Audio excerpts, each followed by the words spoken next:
Hello, hello. Is the microphone working? Yeah?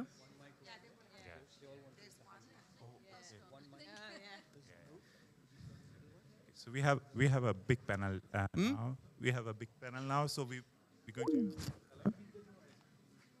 you know? What? You are using the handhelds, right? That's correct. Perfect. Is this on? Can we start? Not yet. Not yet. Okay. Okay.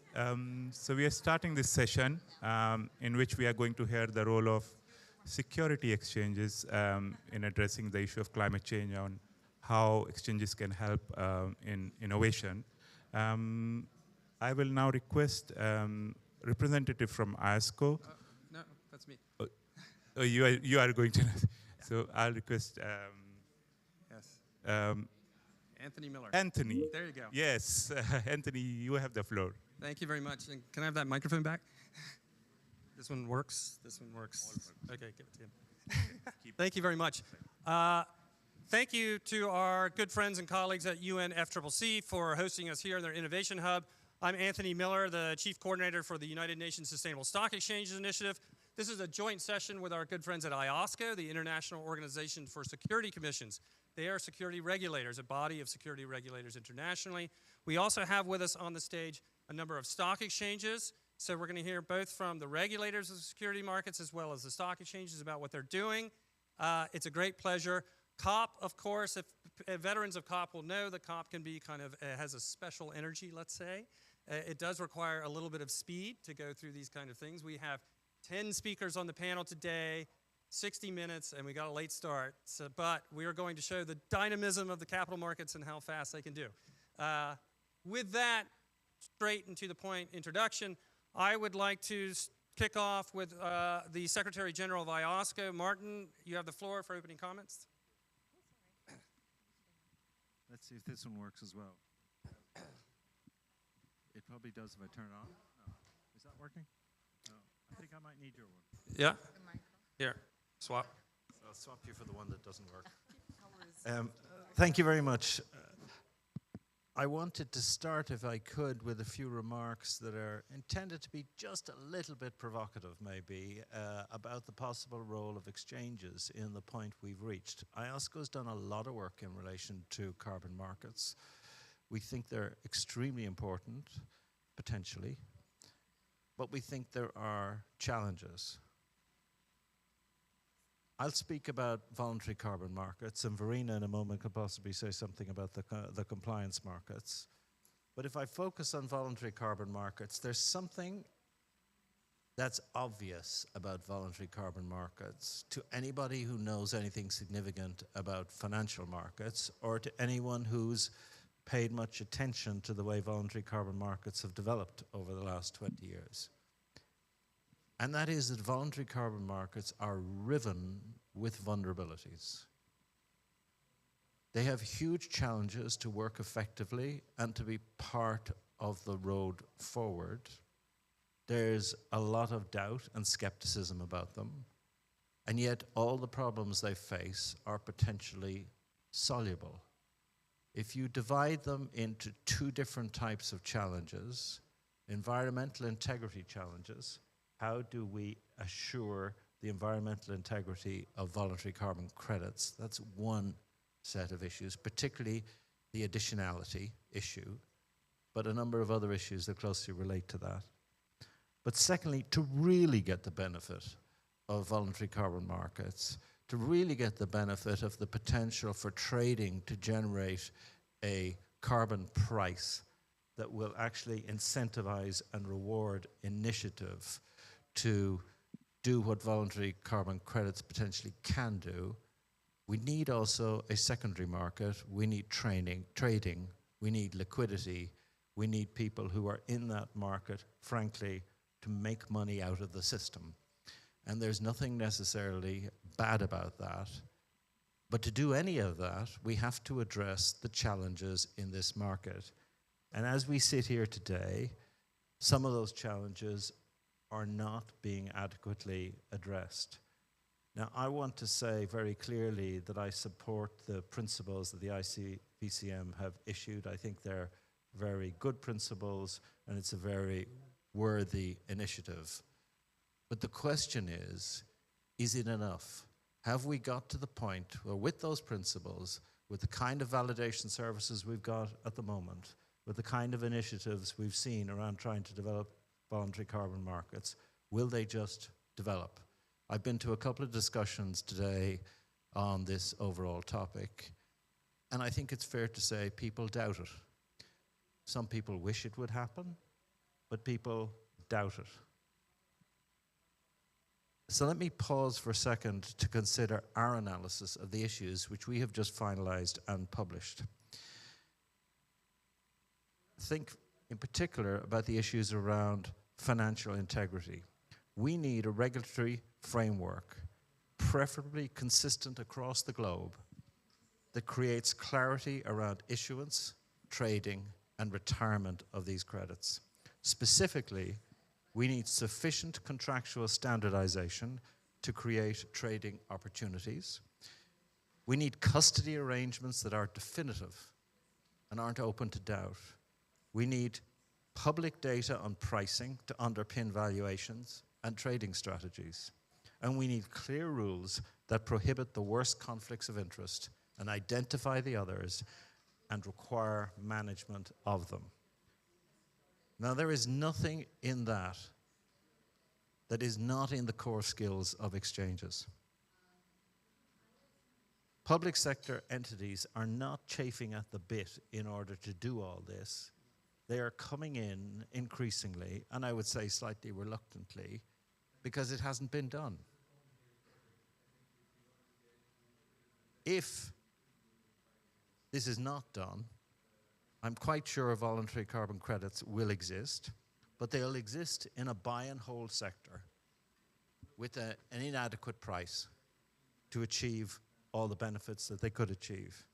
If exchanges try to fulfill some of these roles, but with no global networking mechanism, then most will fail, and we will only achieve a global secondary market if one exchange massively outperforms the rest. And this isn't rocket science, so the likelihood of one exchange massively outperforming the rest is not very high. So there is a prize on the table in front of us. A globally traded voluntary carbon credits market, funneling investment funds to carbon avoidance projects all over the world, and particularly funneling investment from developed countries into emerging markets. But the problem is that prize is still on the table. It hasn't been picked up. The challenge has not, as we sit here today, been accepted and taken on. Thanks. Thank you for that, Martin. You've really laid down the challenge for exchanges, but also illustrated how they play an important role in innovating that climate product, that whole area of carbon markets, as well as the important role, of course, of regulators in helping to ensure there is integrity in the marketplace. I appreciate that. I'm going to go now to my good friend Nusa Hayat, who is the chair of the Moroccan Security Market Regulatory Authority. We've known each other since COP22. It's great to see you here at COP28. Well, hello. Thank you, Anthony, for inviting me. Yes, we've known each other in COP22 in Marrakesh. And in fact, as a regulator, it was your institution was the first we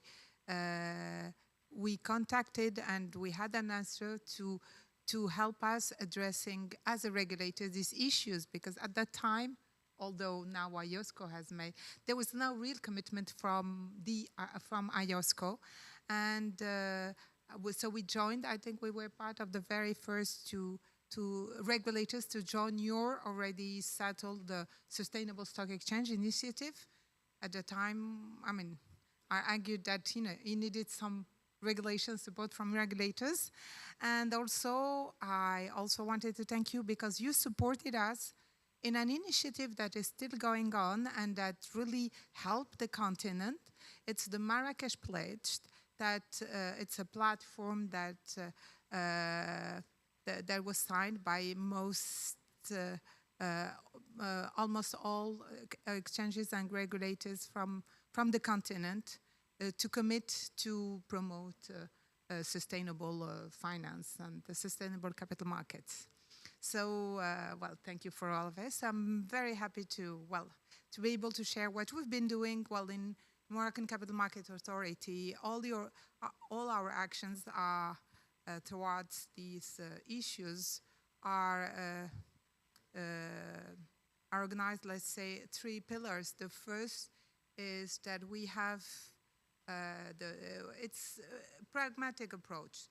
First, we have built a framework to be able, very clear and comprehensive, to be able to explain what would be the financing tools by the capital markets and the framework, well, to issue green bonds, then sustainable, social. We also have, well, gender bonds. So we built this framework to explain, and it helped issuers. I don't know if you remember, but the COP22 with the first green bond issue was the Moroccan Sustainable Agency that financed through this green bond issue 2 solar plants. So that was, and the second pillar, and I think it's the one that we all sharing, is the one regarding transparency, promoting transparency, ESG reporting for issuers, and we started by explaining, raising awareness, and then made mandatory ESG reporting since 2019, and we are today also working to see how the Moroccan issuers will and when is the best time for them to follow the ISSB standards, since IOSCO has also agreed upon these standards. And the third pillar would be, of course, capacity building for all the stakeholders, and it's and not only for the stakeholders within the country, but we also, as one of the financial hubs in Africa, we're quite committed among our peers in other countries to share expertise on sustainable finance. We have rather worked on issuers and on information and transparency. The next step is toward investors. So we're working on guidelines for sustainable funds to help channel investment financing for sustainable investment. Thank you. I think you've touched upon the key themes of this event, innovative climate finance products, as well as new climate disclosure standards and the capacity building that's needed to make those standards a reality in the marketplace. And also, it's important to reflect, I'm often asked at this COP about this COP and expectations for this COP. And it's important to realize the climate crisis is the greatest challenge of the century for humanity. One meeting's not going to solve it.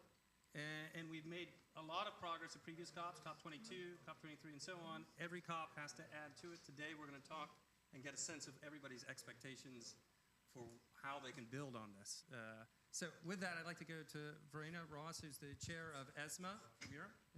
Yes, thank you very much, and thanks for having me here. And I'm here really with 2 different hats. So on the one hand, I am in my main job the chair of the European Securities and Markets Authority, which obviously fits into the wider European framework, and I'll talk about that. And then I'll very briefly touch on my other hat, is that I also co-chair, together with the chair of the CFTC in the US, work stream in IOSCO on carbon markets, and Martin just referred to that. So with my EU hat on, obviously Europe has set a very ambitious agenda and demanding agenda when it comes to the financial regulation framework around achieving that the financial sector contributes and helps fund the transition to a more sustainable economy. And as part of that, we have been very heavily engaged on a number of different parts of that picture. Let me just give you a few examples. I'm conscious of time. So on the one hand, disclosure-related initiatives, when it comes to the rules on how corporates, companies, financial or non-financial, have to disclose their climate-related information, obviously very closely linked to what's going on at the global level with the International Sustainability Standards Board. The second is rules on how financial market participants and advisors communicate this type of information to the end clients and how they advise them and support them in actually making the right sustainability decisions in their investment choices. And thirdly, the areas around greater transparency when it comes to, for example, benchmarks, when it comes to areas of ESG ratings, which again builds on some principles we worked on collectively globally at IOSCO level. So there's a lot of work that is going on. In addition, there is the significant growth in green bonds, and the Commission have just, the European Union has just finalized standards for for green bonds, which will hopefully also further create a demand and supply in that area. As I said, as ESMA, we are very heavily involved in all of that work, either by further specifying some of the regulation underneath the high-level legislative provisions and the framework that has been established, or by helping national competent authorities to actually implement this on the ground. So Europe is made up of 27 national supervisors. That means we need to work collectively to actually ensure that we also have a common way of implementing this on the ground and supervising it. In a couple of areas, ESMA is actually the direct supervisor at EU level. ESG ratings is one of those proposals, following on from our role of credit rating agencies. So with that, let me just 2 seconds on the global carbon market work. Europe has obviously established a carbon market quite a while ago. I think we've learned some valuable lessons. It's a very impactful market in terms of actually making the transition happen on the ground. And so they will be extended to maritime buildings and road transport as well. And all of this has helped us to work in IOSCO to try to also think about what are global standards, global practices that make sense in compliance carbon markets. And as I said, we published that a while ago. We've now more recently worked on voluntary carbon markets, which, as Martin rightly challenged, a bit more of a difficult topic, but I think both of those are extremely important to really make something happen on the ground. So I'm very interested to hear from the exchanges in terms of how they are actually making that happen. Thank you. Thank you very much for that, Verena. It's these 2 key points about disclosure, transparency, and standards, but also product innovation and carbon markets, in particular voluntary carbon markets, which, despite the name voluntary, there is a role for regulators. And of course, IOSCO just published their new recommendations or principles on this. And there's another publication coming out today, tomorrow. Yeah. Christy Goldsmith-Ramiro, Commissioner from US CFTC, regulator for commodities and derivatives. Right. I know you're working in the space of carbon markets in particular. Maybe you can tell us a bit about that. Yeah, so very broadly, what we oversee is the commodities and derivatives market. So if you think about agriculture, you think about energy, this is really the industries that are significantly impacted by climate events. So, you know, the Mississippi River dried up in certain spots this year because of the longstanding record drought. What happened is the barges carrying all the grain got stuck because it wasn't deep enough. This is a real problem, right? I went to visit a very large food producer on the banks of the Missouri River. There was a grain elevator, and they had a chute that would shoot out the grain into the barge. But he showed me, look, the barge, the water level is only at 4 feet. So I can only half fill this barge. I have to bring this barge down the river and then truck it and then try to find another place where I can do it. This has real-world implications, right? Not just for financial markets, but for economy, for our food, for our ability to feed people, for food scarcity. So, and then we've got winter coming, right? So we know what happens with when energy, when electricity grids go down from storms and all of that. So I think that my biggest priority is trying to move us from our markets from this idea of responding to climate events to resilience. But how do you do that? How do you move to resilience, right? You have to get ahead of the problem. So there's the monitoring, what's happening to the markets. There's sort of the risk management. We deal a lot with our exchanges to say, how are you managing this risk? And I talk a lot about that. And then there's the innovative products. And so let me talk about the voluntary carbon markets, because we've got both compliance and voluntary. And obviously our chairman is very involved in the IOSCO efforts and the consultation that just came out, which I think is fantastic. I got to be able to read it. And so we have, I believe it's launching today, our guidance for exchanges before they list the voluntary carbon markets. This has been something I've been involved with for over the last 18 months, and I was meeting with our exchanges to say, what do you do to determine that these are okay to list? These are derivative contracts, so if there are concerns, as Martin said, about the integrity, the transparency of pricing, the pricing is not good. The pricing has dropped very low.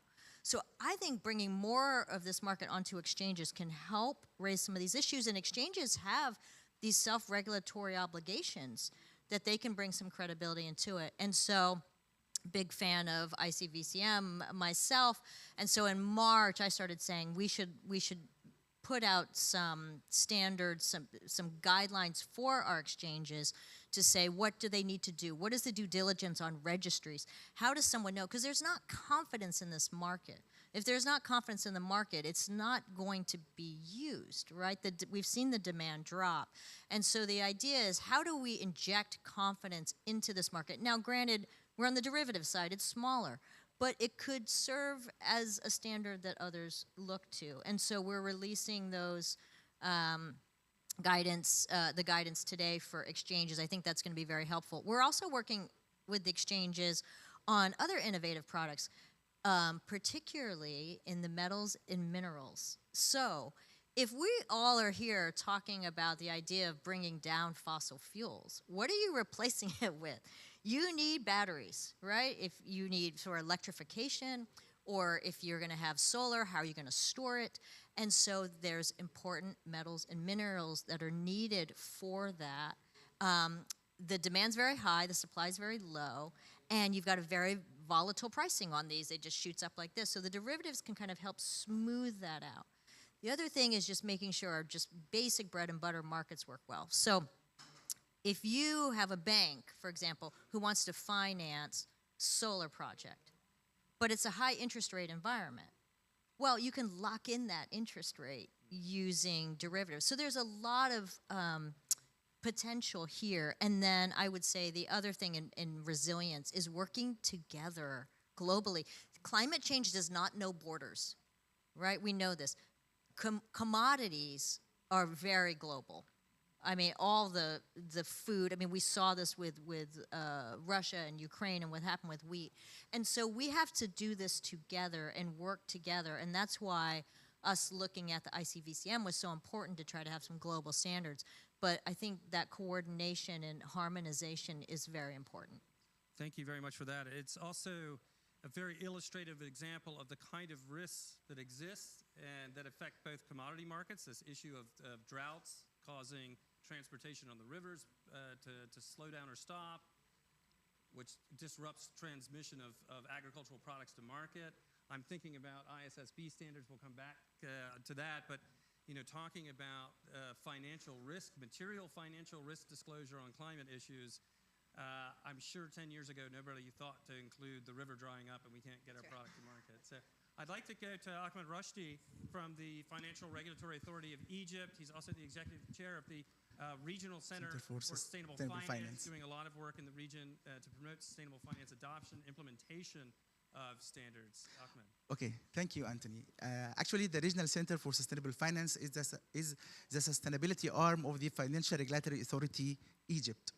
Okay, and as regulators, I believe that regulators has a quite important role in several aspects of sustainable finance in general and in climate action in specific.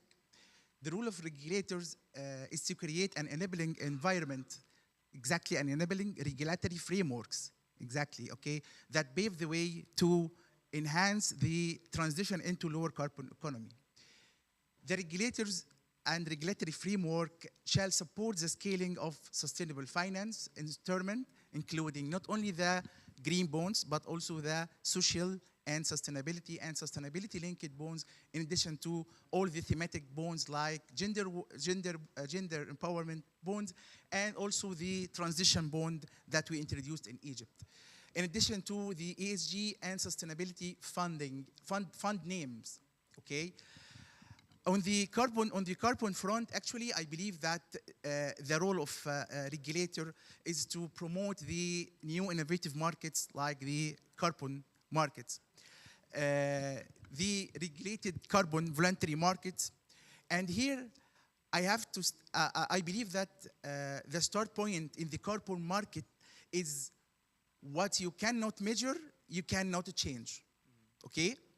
So even though we are talking about carbon markets, issuance, trading, and trying to regulate the market currently, but all the issuance in the carbon credits need that the companies and entities knows exactly what are their carbon emission to be able to mitigate and offset this emission. So the starting point from a regulator point of view is to have a reporting framework for sustainability in general and for carbon emission in specific, and with the baseline accepted methodologies. And this is whereby the ISSP introduced S1, the general sustainability disclosure, and S2 for the climate-related disclosures both the S1 and S2 came to provide a global baseline and harmonized accepted reporting standard. Currently at the carbon market also, we can see that FRA and some regional bodies, in addition to international players, conducted some amazing efforts actually to have the voluntary carbon market regulated with the sphere of capital markets. And this is what actually we are witnessing nowadays, especially in the COP28, where yesterday we witnessed the IOSCO published the consultation report outlining the proposed set of good practices to promote integrity, both the environmental integrity and the orderly function and financial integrity of the voluntary carbon market. Finally, I can list some learned lessons from FRA work on the voluntary carbon market. We started last year after the COP27 and the announcement of the Egyptian voluntary carbon market, which is intended to be an African hub for carbon credits, for voluntary carbon credits. Some learned lessons just will highlight just the lessons. The need for clear regulatory framework, and we started with defining the carbon credits as a financial instrument, not as a commodity. We established high-level committee, including the Ministry of Environment, Stock Exchange, some private sector experts in the carbon market. We got through a stakeholder engagement, actually. Stakeholders in the validation and with the validation and verification bodies, international bodies, and we created the domestic regulation for validation and verification by conducting some meetings with the Egyptian accreditation body to accredit the ISO requirement for the validation and verification process in the carbon market. So the third lesson is the capacity building.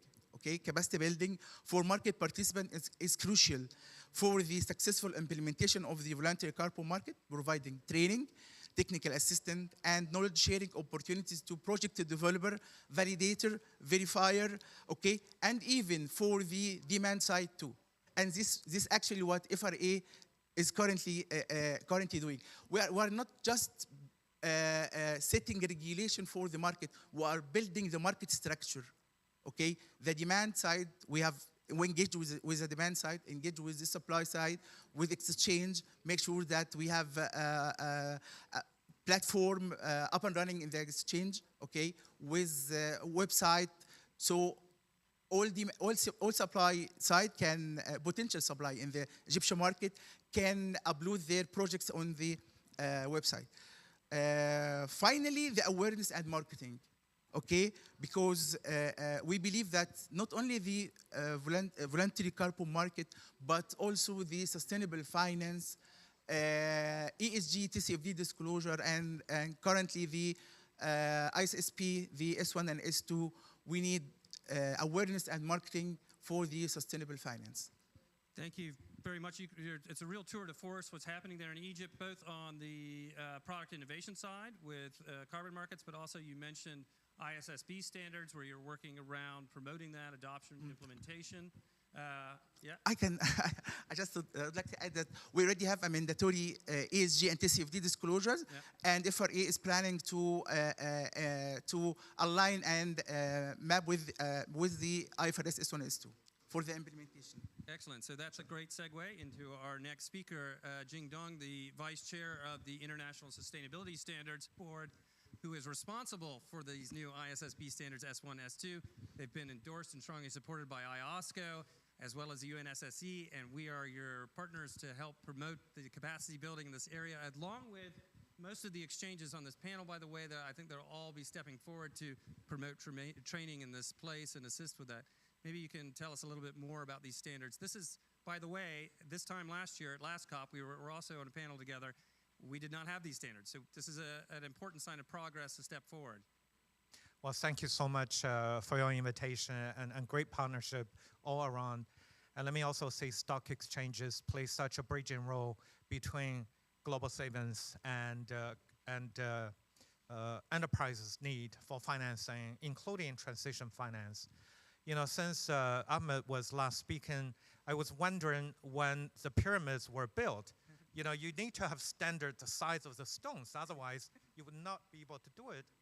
And we had our board meeting in November in China, where I shared the first emperor of the United China, Qin Shi Huang. Actually, he standardized Chinese writing, the diameter of the wheel, the width of the road. You know, I think with standard, you have sustainability, right? So that said, let me just quickly say that how excited we are. We were born out of COP26. Therefore, every COP is a milestone, although we're 2 years old. And indeed, with the support of IOSCO, G20, G7, the Financial Stability Board, the progress we have made in terms of finalizing the first two standards to address information needs of investors, I think that's quite impressive without sacrificing the rigor and the due process we need to follow, thanks to our sister board, the International Accounting Standard Board, setting a precedence of that rigorous process. So a couple of things I wanted to update you. Number one is obviously there is not only momentum. My personal feeling, the train has left the station, because during the New York Climate Week, when we had a lot of interaction with CEO, CFO, Chief Sustainability Officers of a major global company, the question was no longer, should I or shouldn't I adopt ISSB? It's, well, help me to do scope 3. How should we do, you know, scenario analysis, so on and so forth. And of course, through our joint work with Sustainable Stock Exchange Initiative, we have already reached out to many emerging market stock exchanges.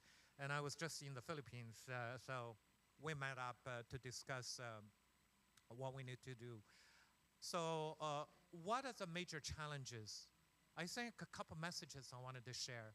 Number one, that it is extraordinary as a standard maker, we are making capacity building an integral part of our commitment, because we want to make sure that the global south are ready to adopt at a speed that is the same with global north. Otherwise, you know, you would the capital flow that should go to transition financing, you know, in carbon neutrality would not achieve the intended public policy purposes. So therefore, at COP28, we are now going live on our Knowledge Hub, and we're going live with our joint initiative with you, the Stock Exchange Initiative, in terms of delivering curriculum through stock exchanges, you know, to stakeholders, to regulators, to preparers. That information hub already has over 100 items that we curated from third party we think are very helpful in companies, you know, getting ready. So that's one thing. We're creating e-learning modules that can be delivered, in person or online. We are also under a guidance of IOSCO and the regulators finalizing our what we call regulatory adoption guidance. And that is sort of the high-level document when we go to each jurisdiction, talking to security regulator, talking to stock exchange, recognizing the starting points are different. What would be the roadmap and journey that a jurisdiction needs to travel, and what are the necessary steps and needed capacity building? So that document, hopefully, we will be able to share in due time after final consultation with stakeholders and IOSCO. The last message, given time limit, is this message that we have heard anxiety from preparers. Oh my goodness, I don't know how to do Scope 3, and we will not have accurate number. What if I don't have accurate number? People accuse me of greenwashing, whatever it is, right? So these are real issues, and we need to deal with them, right? So, so I wanted to share first from investors' perspective on Scope 3. Investors never meant to ask for a single year super scientific accurate number on Scope 3. What investors want is you start with a ballpark figure using the best available data, whether direct measurement, emission factor, national average, whatever it is, right? Come up with your year one data. What investors would like to see is a time series and direction of travel of your Scope 3. That's what investors care, rather than that, precise, because we're still convergent on the methodology for Scope 3. We're not there yet. So we allow for, different ways of measuring while we are convergent onto a global methodology. So the message is that start rather than wait. Because the sooner you start, the sooner investors will get a sense of direction of travel, and then they can use this information, to make investment decisions. On the other hand, obviously, working with regulators, working with stock exchange, can we also provide those enabling measures per jurisdiction-specific situation? For example, if there are jurisdictions where legal litigation is a major concern, what about safe harbors, right? To start with, to encourage companies, to start reporting without the fear of unnecessary liability. And over time, we'll get to a better place. So I think from a regulatory point of view, that's an important point to say. What is our final goal? Our final goal is to converge those voluntary ESG reporting requirements that people have created, including me when I was at World Bank ISC, Green Bond Standard. Each well-intended, cumulatively created an alphabetic soup of confusing different requirements that has added burden on confusion, on the reporting landscape on sustainability. What we are doing is to converge alphabetic soup into a global single language. So investors and companies will speak the same language, right? I think somebody said that,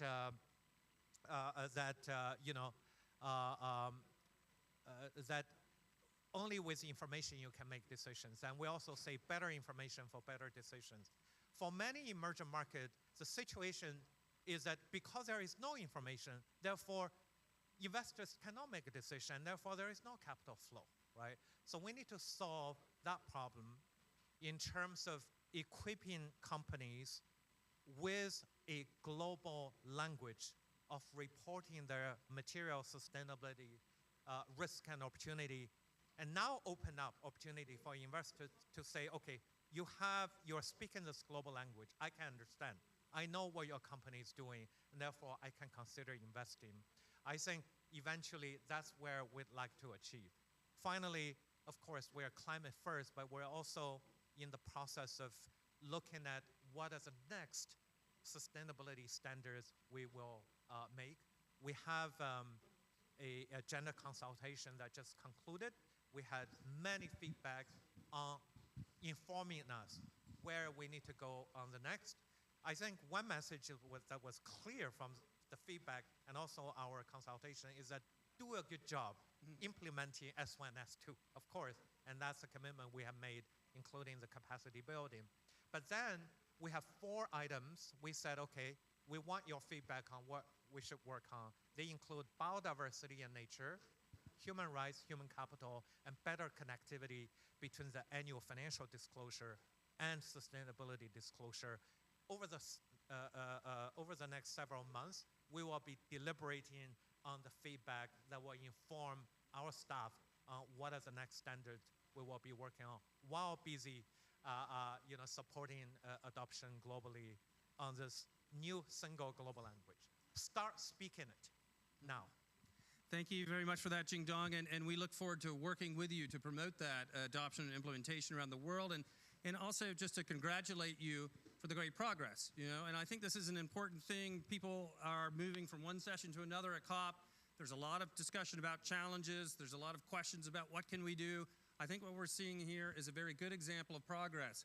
The idea of the ISSB born at COP26, moving last year to the clear vision of the standards, the launch of the standards just less than 6 months ago, and now we're already moving into implementation, and you're already looking beyond the horizon to further issues in this area.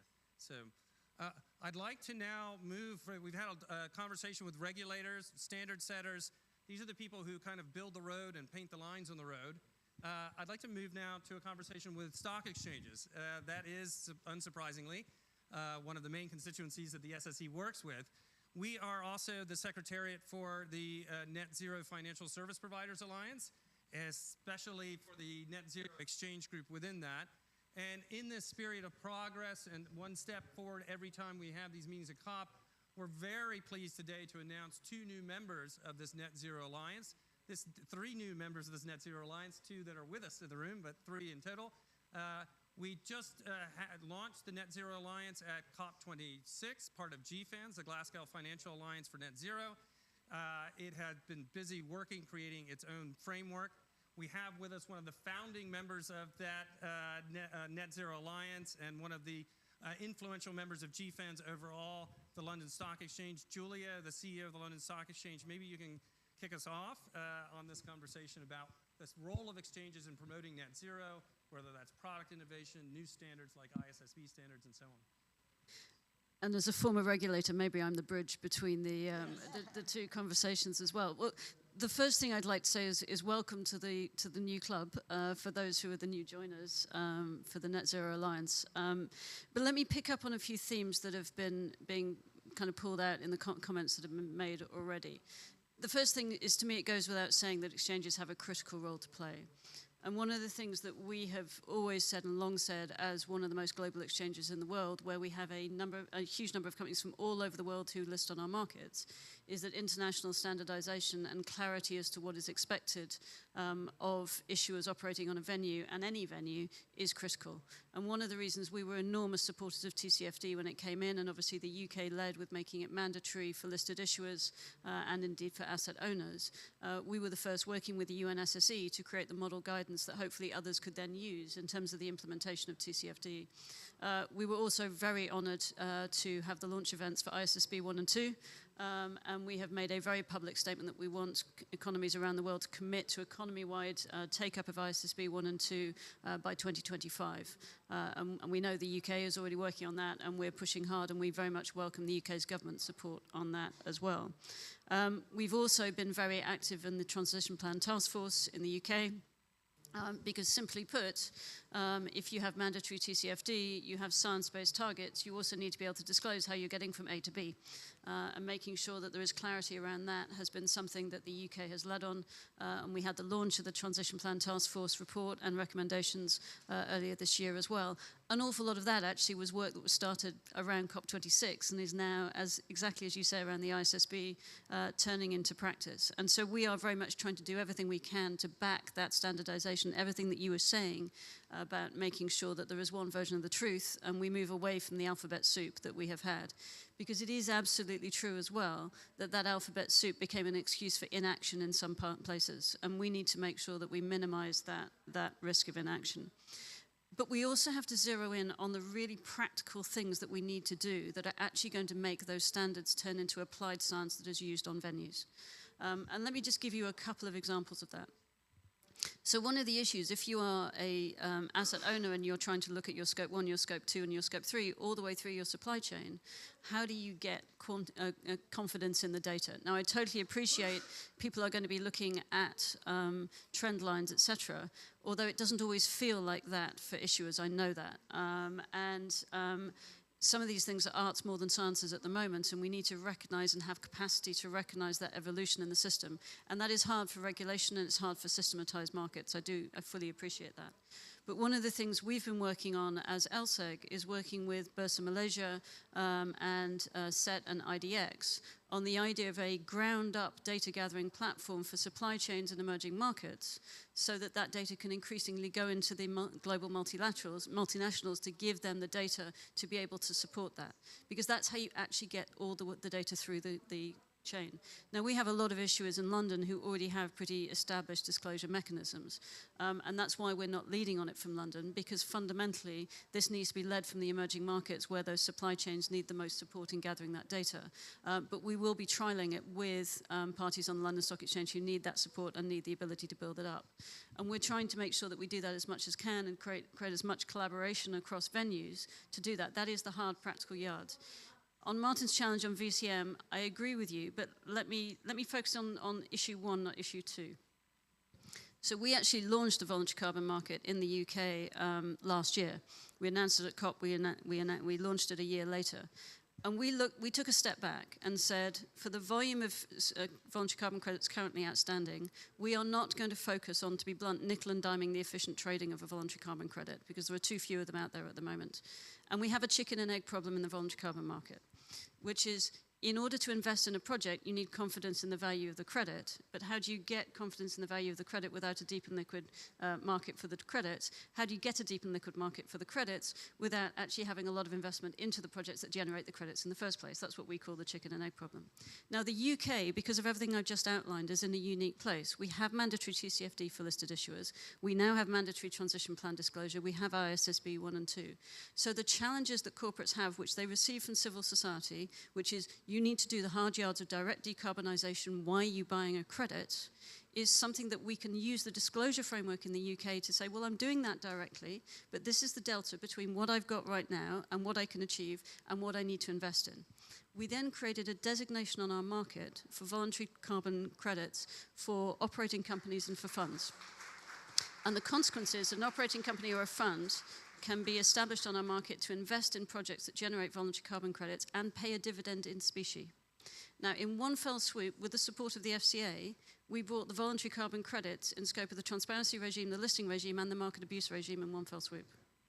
Now, as a consequence of that, we're seeking to generate that credibility around the disclosure and the certainty around the asset so that we can compete on quality, because that is fundamentally what's required for this market. And therefore, corporates who invest in these assets have the confidence of that disclosure to do so. Let me tell you where our challenge is. There is not the verification capacity in the system to actually verify the number of available projects out there. So one of the other things that we've been calling for with the British government and with MDBs around the world is how can we foster and inject more capital into the scaling of that verification capability. Now, it isn't addressing the second half of what Martin said, but we're very much seeking to address the first. I have not deliberately focused on trading of the credits right now because the ongoing monitoring of those credits needs to be mature and credible in order for a credible stock exchange, I think, to be able to do that. And so it needs to evolve as it goes. But the more that we can do to build that verification capacity, I think the more we're going to be in a position to turbocharge the pace of this market. We've developed a natural buyer base of listed corporates with science-based targets in the UK. We've developed a disclosure regime for the assets. We just need more verification capability, and that's the key challenge for us. Thank you very much for that. I think that, it echoes what we've heard in other conversations around these markets. When you're starting a new market, when you're innovating, we're talking about carbon markets, voluntary carbon markets, but we could be talking about other areas, and you have that chicken or egg problem between having market liquidity and having trust and so on. It is a tricky balance for regulators to provide enough regulation to help support this market without perhaps having unintended consequences that don't help. Now I'd like to go to Japan Exchange, who is joining the Net Zero Alliance today. We're very honored to have with us Yoshida Masanori, the Executive Officer of JPX. Thank you very much. Thank you, Anthony. Hi. I'm from Japan Exchange Group, that is mother company of Tokyo Stock Exchange. I think this addition to the new addition to Net Zero Alliance is going to bring us to a next level of competency. As a matter of fact, we have the medium-term strategy to achieve net zero institution-wide by the end of March 2025. So I think this is going to give a good boost for the entire institution as a whole. Today, I would like to respond to some of the challenges that the IOSCO posed at the start in terms of how to make the carbon credit market more efficient and effective in the future. The first, integrity of the products. I think that's greatly related to the disclosure of information of individual listings and individual companies. And we've been asking our listed companies to comply with the TCFD standards, and we are helping them to comply with the ISSD. And especially, this is very difficult and challenging, especially in the areas of Scope 3, as Jindong mentioned. There is enormous challenges because there is information asymmetry, and there is agency problems everywhere. So for the listed company, they have to grasp the entire picture of upstream and downstream, the entire spectrum of operations, and that is key to success. And in order to make them, to deliver that, we have to give them necessary tools, information, toolkits, and the necessary technologies. And we try to build that up with the help of other exchanges and areas of cooperation. The next area that he mentioned was more effective functioning of the market. We need to have liquidity in the market.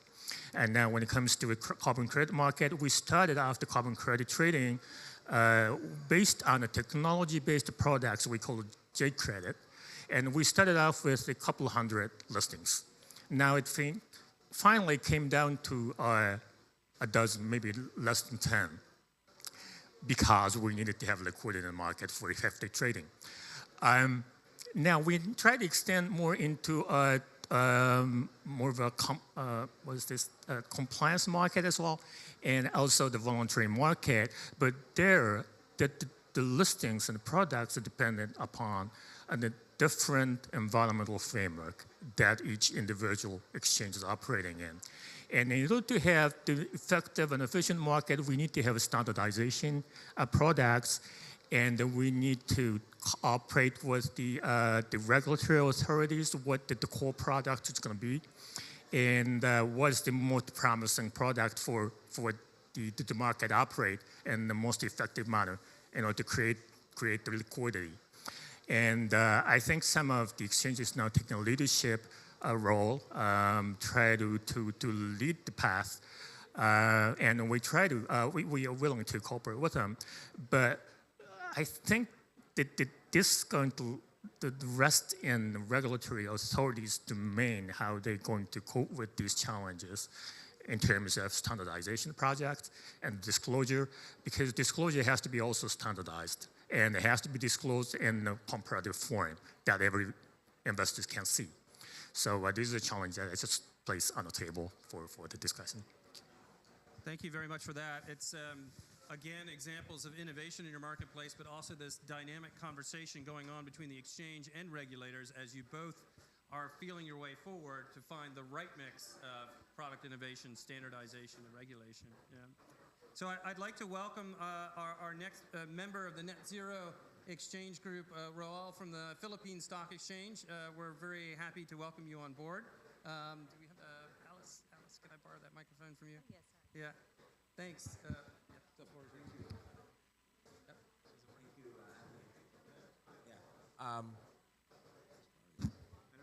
I think the issues that we are all facing are pretty standard, no?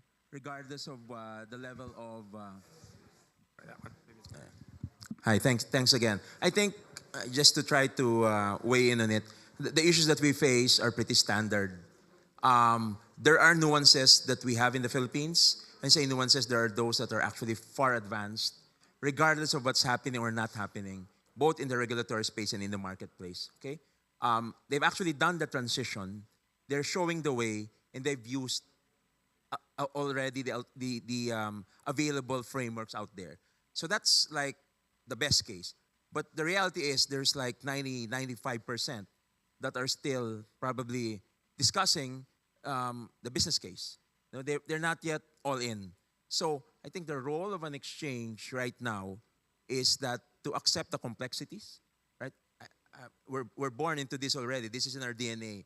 But we as a self-regulatory organization can actually push the agenda by making it more real for them in the sense of really getting champions and telling them that there are opportunities, not just the risks. Because the more we pounce on, let's say, the complexities, the more they're turned off by you know, all the resource requirements. But the reality is the world is already, you know, this train has already not just left the station, but it's moving at breakneck speed. So we really have to board this train, and I think the Philippine Stock Exchange will learn a lot from the advanced members of advanced economies. But in the end, I think it has to be engagement and standardization, because the markets have to really weave their magic in terms of pricing, in terms of disclosures. And the more we go back to the basics, I guess, the more our value add becomes more real for the corporates, especially in an area in the world where physical risks are very, very disruptive, as well as where there are also a lot of potential for purposes of gaining ground in the battle to really get the net zero objectives in place. Thank you very much for that, and we appreciate the commitment of the Philippines Exchange and again the Japanese Exchange. Welcome to this group. We look forward to working with you. And with that, we're almost. We're definitely out of time, but I'll just quickly say on behalf of GFANZ that we're super excited to welcome new members to the Alliance. You're in good company. I keep getting messages pinging up saying other firms have joined, and they have to go through quite a long process to make the decision to join and with the Secretariat of the relevant alliance. So it's excellent news that more firms are showing their commitment to net zero transition. We now have more than 685 net zero committed firms globally across 50 countries. We launched a new alliance today as well of export credit agencies, so we now have 8 alliances. And just, you know, we're out of time, but what I would say is that the members of the stock exchange grouping are showing huge leadership on a number of issues, both on their own net zero journeys as businesses, but on data. They're very active in our work to deliver and support the delivery of the net zero data public utility. The proof of concept launched this week with President Macron. That will deliver company level data on scopes 1, 2, 3 emissions, targets, use of carbon credits. They're showing leadership on disclosures, both by their own disclosures, their disclosures of their transition plans, but also helping write listing rules that encourage disclosure and embed forward-looking disclosures on transition planning and transition finance. Supporting our work on developing definitions of transition finance and metrics and so on. And on the new product side, I would just quickly say we had an excellent, so Shane Martin's gone, but we had an excellent session this morning with ICVCM, VCMI, CFTC, others in the ecosystem to talk about the progress made in delivering new standards. All of the major carbon credit developers this morning were present, and they have applied for accreditation with ICVCM. So that's excellent news. They have to go through the process. And we had companies there explaining how they're going to approach their net zero journey. We also have a session which I will dash off to shortly at 4:30 in the presidential zone with some international bodies. We've got the World Bank, we've got the UNFCCC. We've got 6 ministers from advanced and emerging markets to talk about how they intend to use carbon credits. And I would just say that we should be clear that, you know, there are different purposes for different types of credits. So if you have a domestic carbon pricing scheme that's serving a particular purpose, Article 6 markets are helping bring in cross-border financing, mainly, you know, government to government, we need to tap all sources of financing. Voluntary markets are helping bring in private finance into much needed projects in emerging markets. And so consolidating what's been delivered, making sure that it's high integrity, and then layering on the financial rules is really important. And I will just give one final plug to our work that we're currently doing on passive index investing, where we have a piece of work there just to explore how to deal with index products and so on, given so many of us are on net zero commitment journeys, and there's particular issues arising there that we need to explore. So thank you very much. Thank you very much for that, Alice. And thank you. I'd like to thank all the speakers. Our colleagues at UNFCCC are giving me the sign. One thing I'd like to say is we've been talking in these stakeholders for many years. Never before have I seen such strong collaboration between exchanges and the regulators, and such strong progress year after year. And we look forward to seeing everybody again at COP29 with more results and impacts, and we'll be working with you in between. Thank you again to our colleagues at UNFCCC. Thank you, everyone. Bye-bye.